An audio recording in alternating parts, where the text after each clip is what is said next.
Every afternoon, the most powerful woman in the building rolled into the cafeteria alone. Hundreds of employees lowered their voices as she passed, yet not a single person ever joined her table. For 2 years, the empty chair across from her remained untouched, until one ordinary single father carrying a tray asked the question no billionaire had heard in years. "Mind if I sit here?" The cafeteria fell silent. Security froze near the doors. Executives at nearby tables watched in horror, certain he would be escorted out within minutes.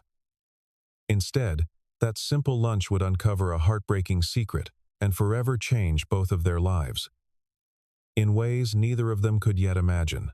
At exactly 12 o'clock, the elevator doors on the executive floor opened, and Victoria Ashford wheeled herself out with the same quiet precision she brought to every meeting she had ever run. She never used the private dining room reserved for senior leadership.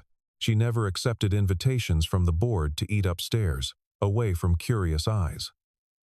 Instead, she came down to the main cafeteria, the same one used by engineers, interns, and maintenance staff, and she chose the same table by the window every single day. It was not humility that brought her there. It was something closer to defiance, a refusal to hide, even though hiding might have been easier. The chair across from her was always empty. Nobody sat there, not because they had been told not to, but because an unspoken rule had settled over the building like dust. New hires were warned within their first week. "She prefers to be alone. Don't take it personally." Some said she found conversation exhausting. Others whispered that she had grown cold after the accident, that success had hardened whatever warmth she once carried. A few claimed she had once asked someone to leave her table, though no one could ever say exactly who, or when, or what words had actually been spoken. The story had been repeated so many times that it no longer needed to be true to be believed. The cameras of memory, if such things existed, would have lingered on small details. The wheelchair, sleek and expensive, custom-fitted after the crash that had changed everything 2 years earlier. The eyes, sharp and assessing. The eyes of a woman who had built a technology empire worth billions of dollars from nothing but instinct and stubbornness. And beneath all of it, a smile that had quietly disappeared sometime in the last 2 years and had never quite found its way back to her face. She ate the same lunch most days, a simple sandwich, a bottle of water, and a silence so complete that even the clatter of trays around her seemed to fall away. Before the accident, Victoria had been an entirely different woman, one who filled conference rooms with her voice and filled restaurants after hours with laughter that other people remembered long after the evening ended. She had built her company from a small rented office with 3 employees into a name recognized across the entire industry, and she had done it by trusting her instincts about people as much as her instincts about technology. Colleagues from that earlier era still spoke of her the way people speak of someone who has passed away, fondly, wistfully, as though the version of her they remembered no longer existed anywhere in the world. In a sense, they were not entirely wrong. The crash had taken more than the use of her legs. It had taken her certainty that the people around her valued her for anything beyond what she could provide them. The story of what happened to her had been told so many times across the company, in so many altered versions, that almost nobody remembered the plain, unremarkable truth anymore. A late night, a wet road, a driver in the opposite lane who never saw her car until it was far too late. She had survived, though the doctors had been careful never to promise she would walk again, and eventually the careful hedging in their voices had resolved into a diagnosis that offered no more room for hope. She had accepted it, in her own fashion, the way she accepted difficult news in board meetings without visible emotion, filing it away as simply another fact to be managed rather than mourned. What she had not expected, and what she found far harder to manage than the wheelchair itself, was the way people's behavior around her shifted entirely. Old friends stopped calling, not out of cruelty, but out of an awkwardness they never quite found the words to overcome. Business partners who once fought to sit beside her at dinner now hovered near the door of her office, uncertain how to begin a conversation that did not begin with an apology or a careful, overly gentle question about her health. Within a matter of months, the busiest calendar in the entire company had emptied itself of anything that was not strictly business.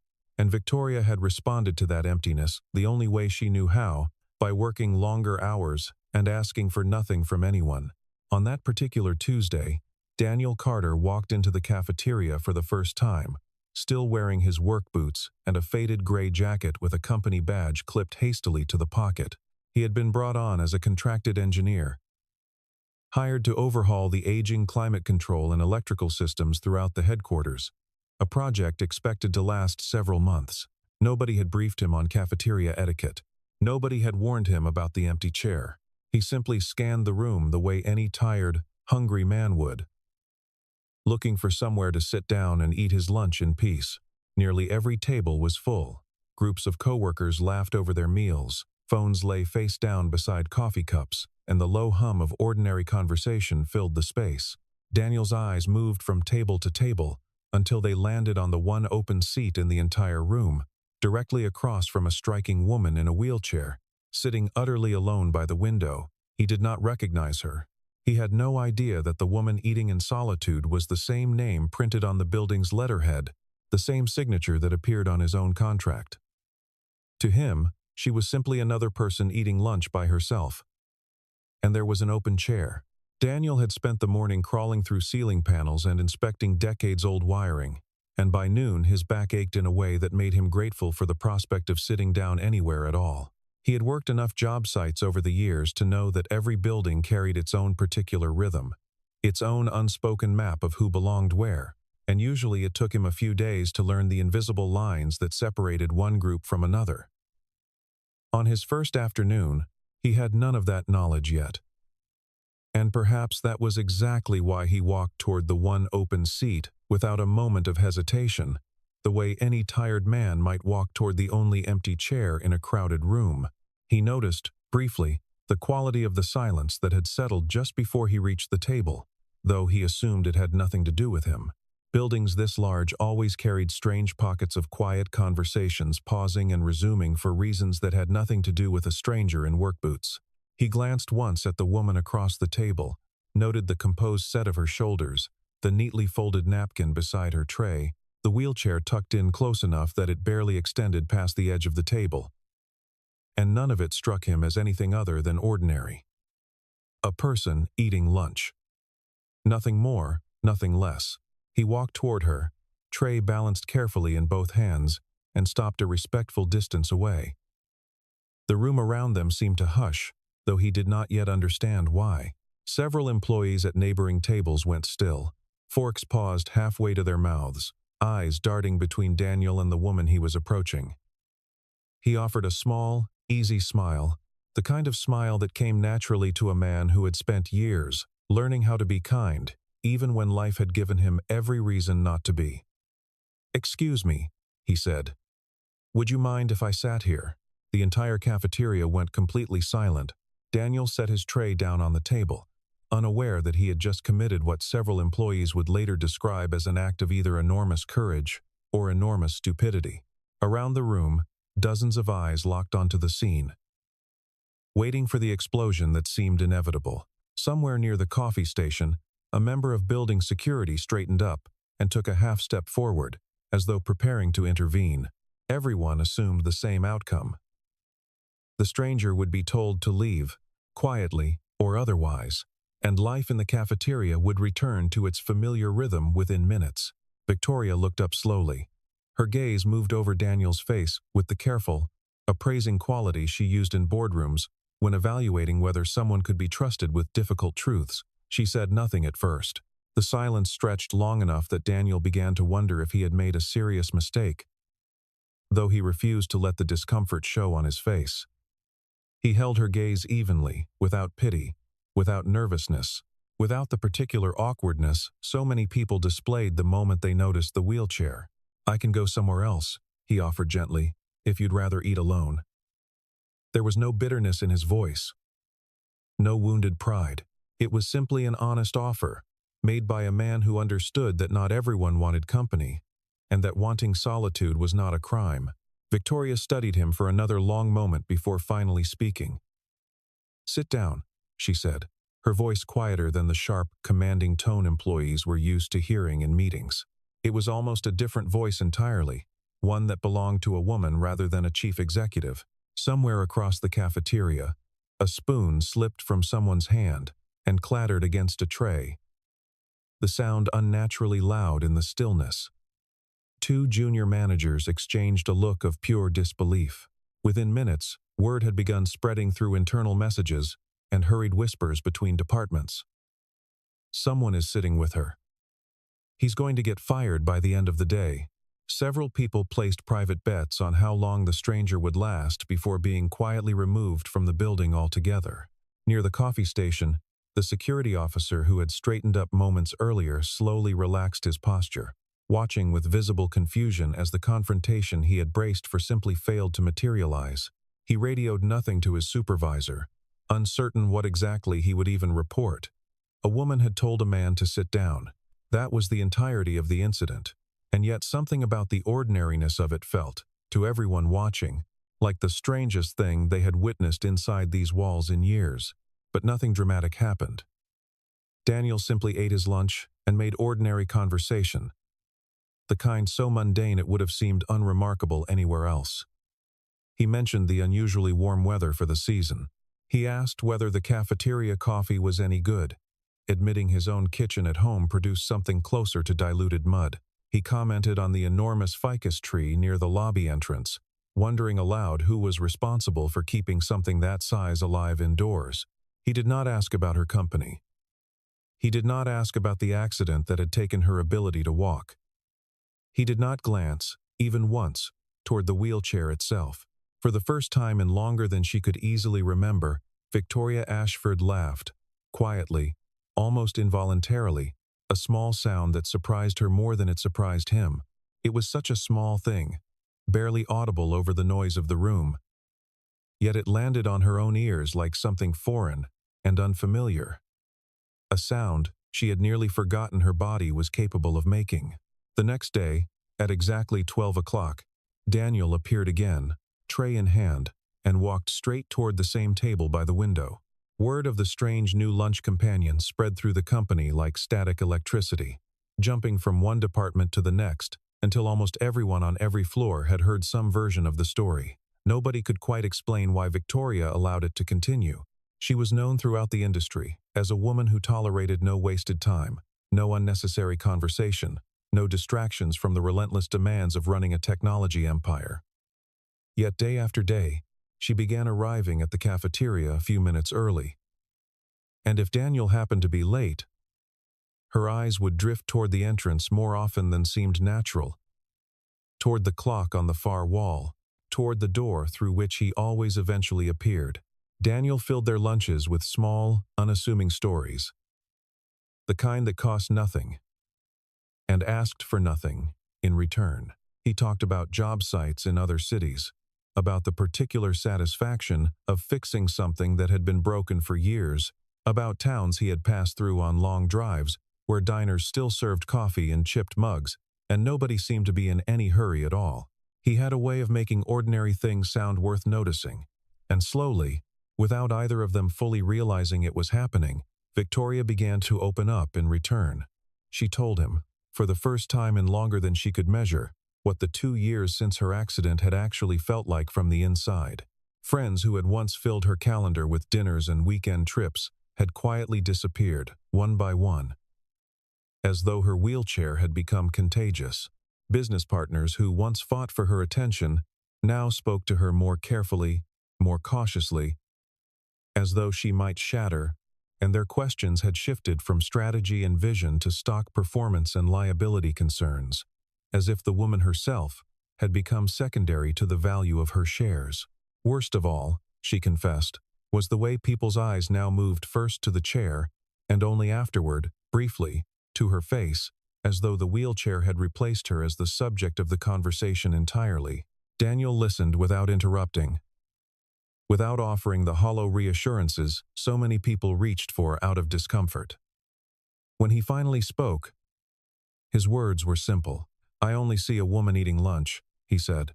Victoria went quiet after that, turning the sentence over in her mind long after their meal had ended, long after she had returned to her office and the endless demands of the afternoon. It was, she would later admit to herself, The kindest and most disarming thing anyone had said to her in 2 years, precisely because it asked for nothing and pretended nothing. Within a few weeks, the daily lunch had become something neither of them discussed openly, yet both privately guarded against interruption. Victoria began rearranging her schedule so that nothing, no matter how urgent, was permitted to interfere with the noon hour. Assistants who once could summon her into a call at any moment now found themselves gently rebuffed whenever the meeting happened to fall between 12 and 1.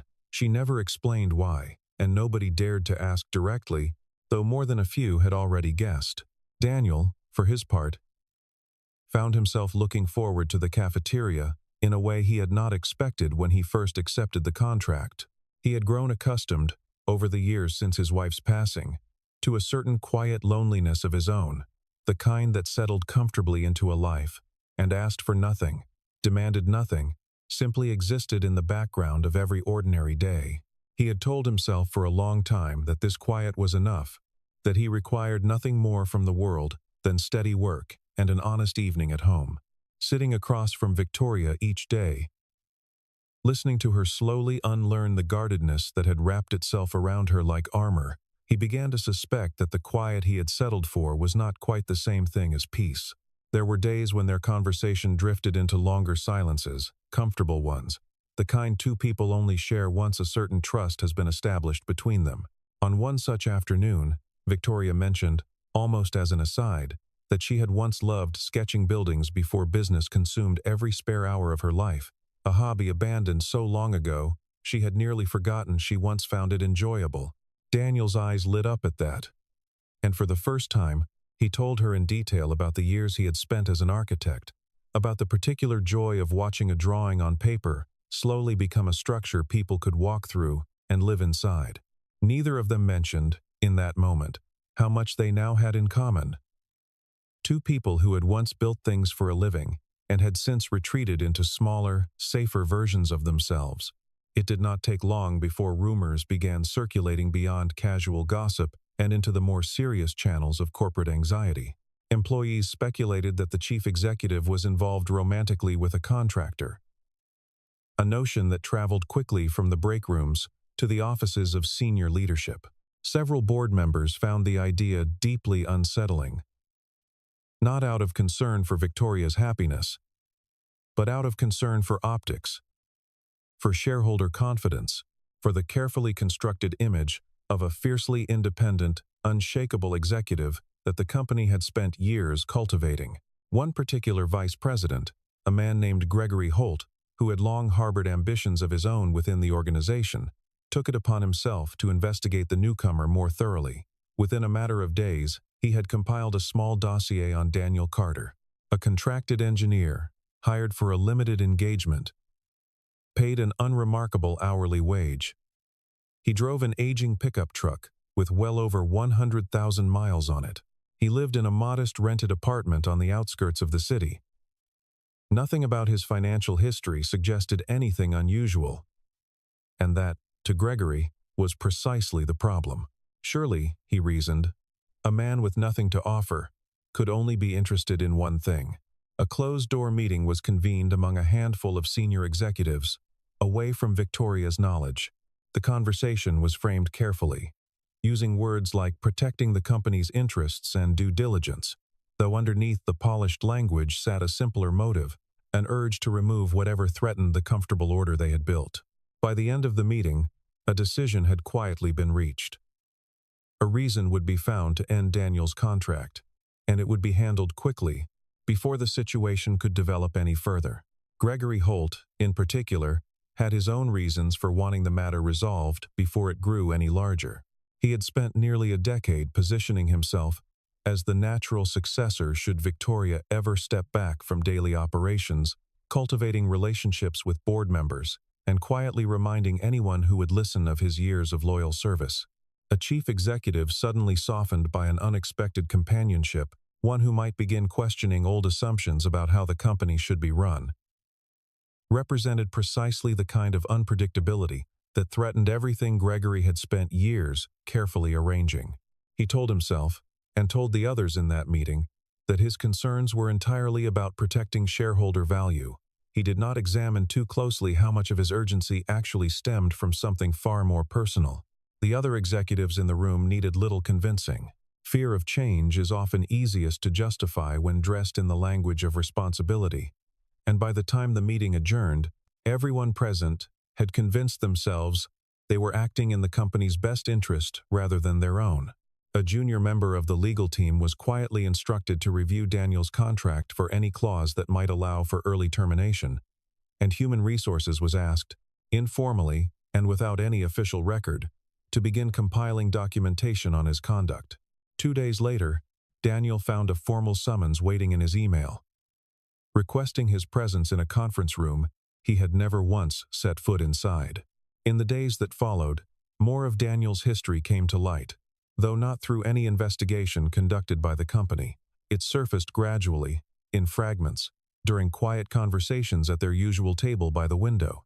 Long before he had ever picked up a wrench or rewired an aging electrical panel, Daniel Carter had been a rising architect, the kind whose name occasionally appeared in design publications, the kind whose career seemed destined for a corner office, with his own name etched into the glass door. Then his wife had died, suddenly and without warning, from an illness that had given the family only a handful of months to prepare for the unimaginable. In the aftermath, Daniel found himself unable to return to the demanding, ambitious world he had once thrived in. The late nights, the constant competition, the endless pursuit of bigger projects and greater recognition, none of it held any meaning anymore. He walked away from the firm that had once represented everything he wanted, and he built a quieter life instead, one measured not in prestige but in simple, honest work. He no longer chased promotions or power. He wanted only to live decently, to be useful in small, tangible ways, and to leave every place a little better than he had found it. Victoria learned all of this almost by accident, piecing it together from things Daniel mentioned in passing and from a brief, unguarded conversation with one of the maintenance supervisors who had worked with him on an earlier project years before.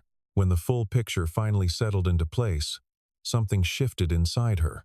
She realized that the man across the table understood loss in a way that had nothing to do with wheelchairs or diagnoses or physical limitation.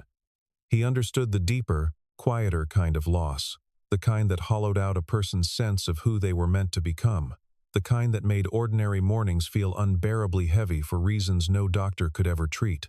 For the first time since the accident, Victoria found herself wanting to talk with someone outside the confines of their daily lunch, wanting a conversation that existed beyond the boundaries of noon and the cafeteria's fluorescent lighting.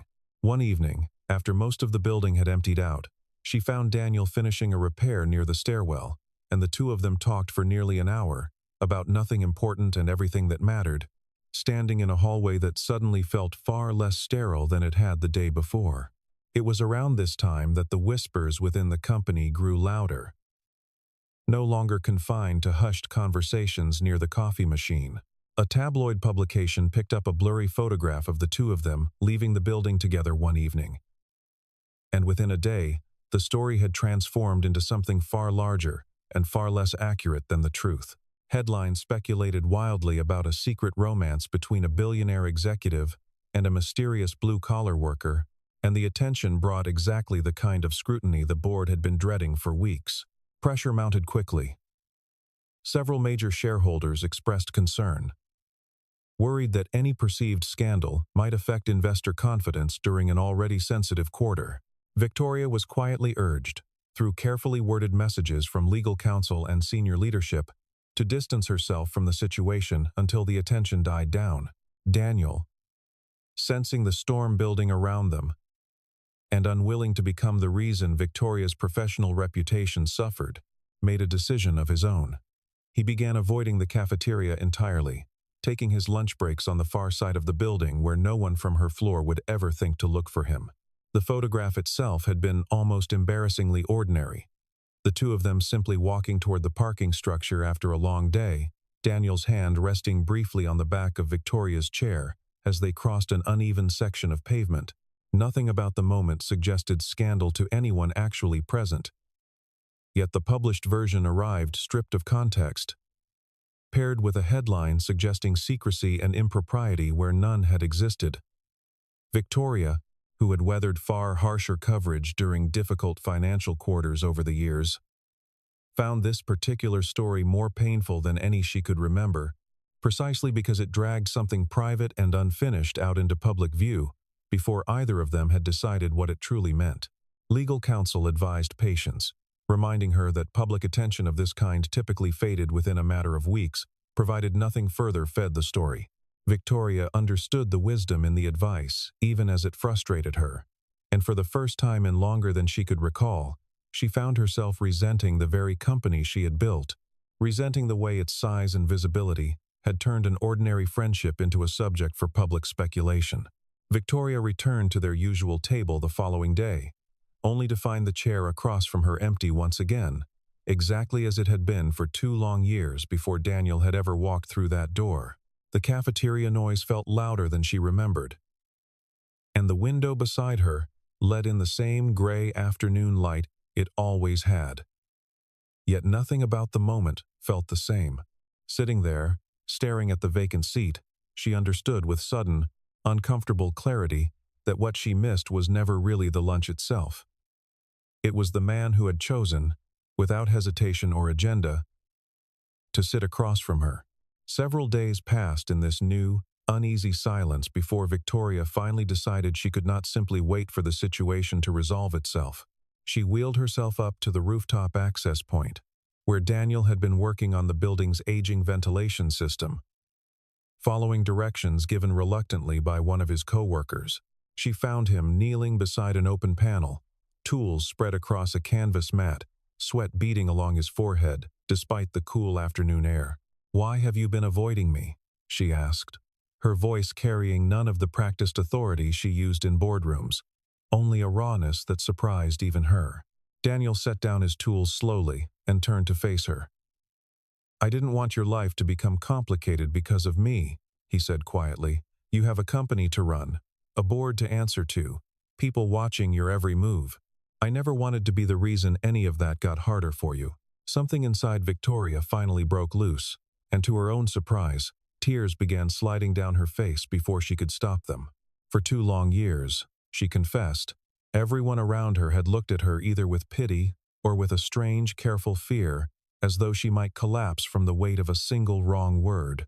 Only Daniel had ever treated her as though nothing about her had changed at all.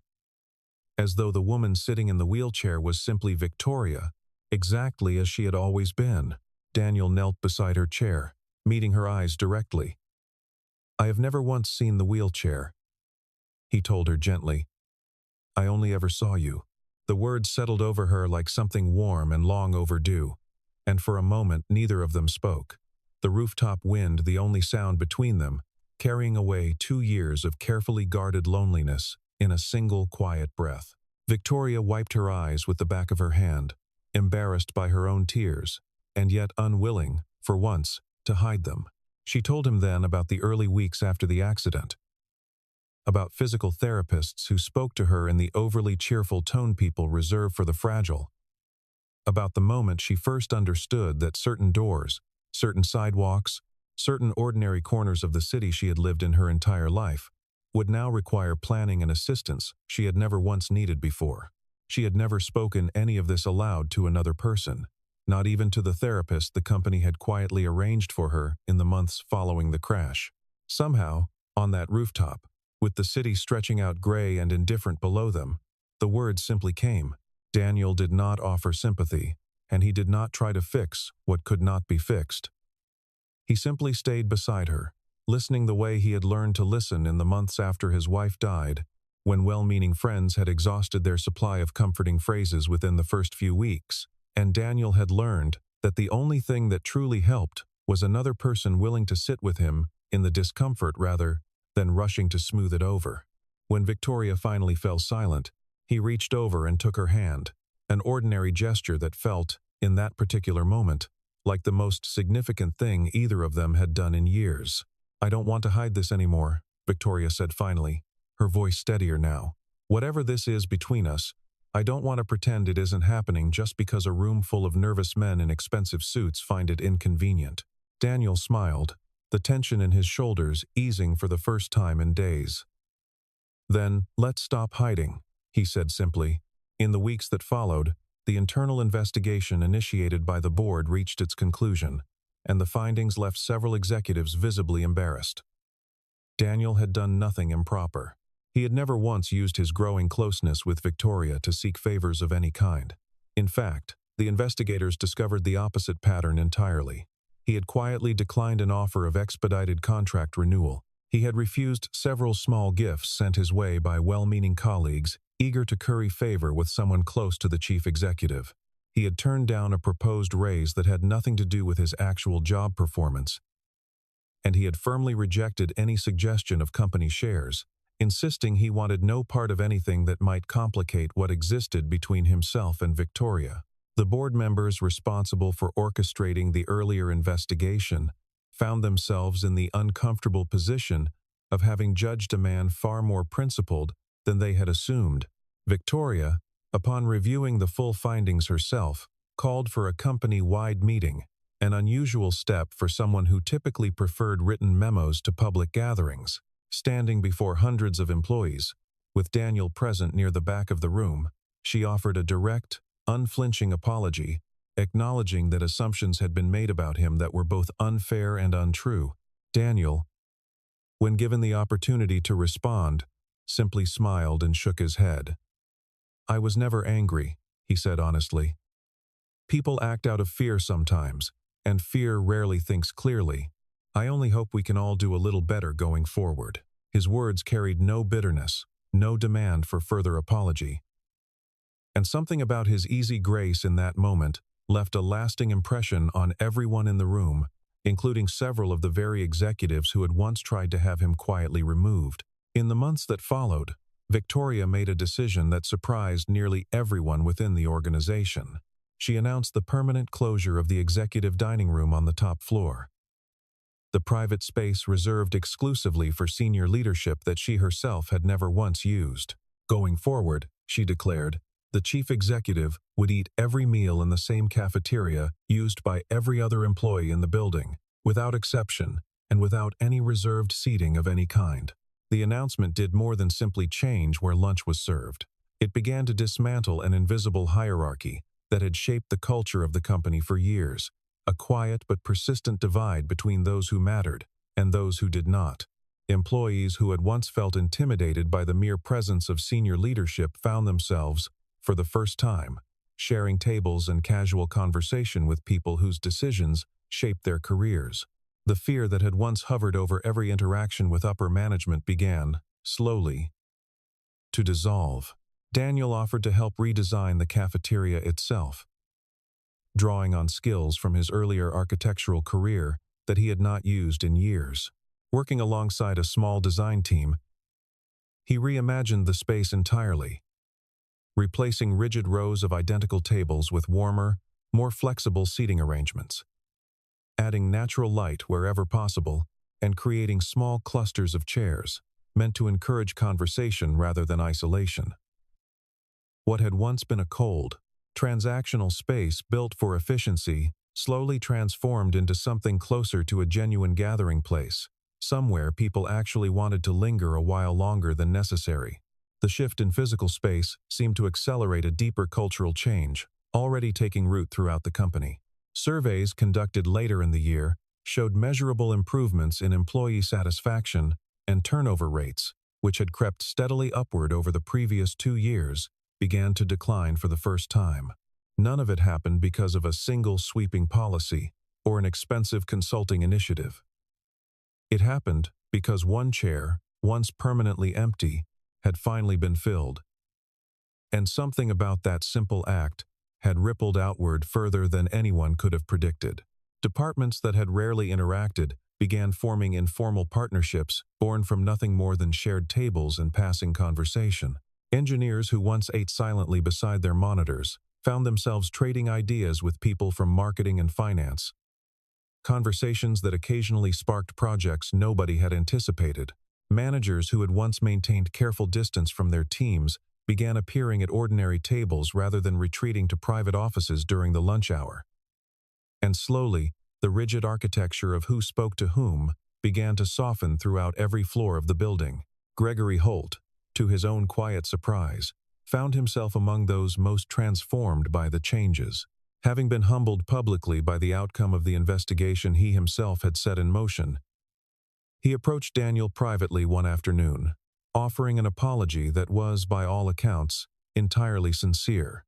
Daniel accepted it without hesitation, and in an unexpected turn, the two men found themselves collaborating months later on an accessibility initiative for the building's older wings, Gregory contributing budget and institutional support, while Daniel contributed the practical knowledge of what genuine accessibility actually required, beyond the minimum demanded by regulation. 1 year later, at exactly 12 o'clock, the cafeteria buzzed with its usual midday energy, familiar now in its warmth rather than its silence. Victoria Ashford sat at the same table by the window she had chosen years earlier, still in her wheelchair, her posture as composed and confident as ever, yet entirely unlike the isolated figure she had once been. She was no longer alone, and had not been alone at this table in a very long time. Daniel approached carrying 2 trays, exactly as he had every day for months, and set one down carefully in front of her before taking his own seat across from her. "Same spot as always," he said with a familiar, easy smile, the kind that had become as much a part of her days as sunrise. "I saved it for you," Victoria replied, smiling back in a way that came effortlessly now, nothing forced or rehearsed about it at all. Employees passing by no longer paused to stare with the mixture of curiosity and disbelief that had once followed them everywhere. Instead, quiet, genuine smiles crossed the faces of coworkers who had watched, over the course of a year, as their chief executive transformed from a distant, guarded figure into someone who felt, in her own quiet way, approachable and human. The wonder that once surrounded the two of them had softened into something gentler, something closer to admiration. Sometimes, the thing that changes a person's entire life is not some grand miracle or dramatic turn of fate. Sometimes it is simply one person, brave enough to ask a stranger a single quiet question. "Mind if I sit here?" Victoria Ashford never again returned to the guarded, isolated version of herself that had once wheeled through that cafeteria in silence, eyes lowered, waiting for a kindness she had long stopped expecting. She rebuilt, slowly and deliberately, a genuine trust in people, one lunch, one conversation, one small act of decency at a time. Daniel Carter, who had spent years quietly grieving a life he thought had closed its doors on him for good, found something he had believed was gone forever, a reason to open his heart again. A companionship built not on urgency or spectacle, but on patience and quiet, steady honesty. In time, the two of them made their relationship official, choosing to build a life together, grounded in the same simple values that had first brought them to the same table.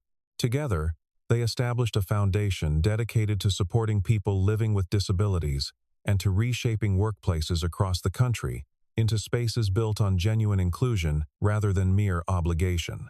Under their guidance, the foundation funded accessibility improvements in dozens of office buildings, supported research into adaptive technology, and offered mentorship programs for employees who had once felt invisible within their own companies. Daniel returned, in part, to the architectural work he had once abandoned, though this time with a purpose that felt entirely different from the ambitions of his younger years. Rather than designing towers meant to impress, he found himself designing entrances without steps, restrooms built for every kind of body, and workspaces that welcomed rather than merely accommodated. Victoria, meanwhile, began speaking publicly for the first time about her own experience, addressing industry conferences and boardrooms with the same directness she had once reserved for quarterly earnings calls, urging other leaders to examine the quiet, invisible ways their own companies isolated the very people they claimed to support. Neither of them ever forgot the 2 years that had come before. The long, silent lunches, the careful distance maintained by everyone around them, the particular ache of being seen only for what had been lost rather than what remained. If anything, that memory became the foundation of everything they built afterward, a constant reminder of how easily a person could disappear inside their own life, simply because no one thought to ask a simple question.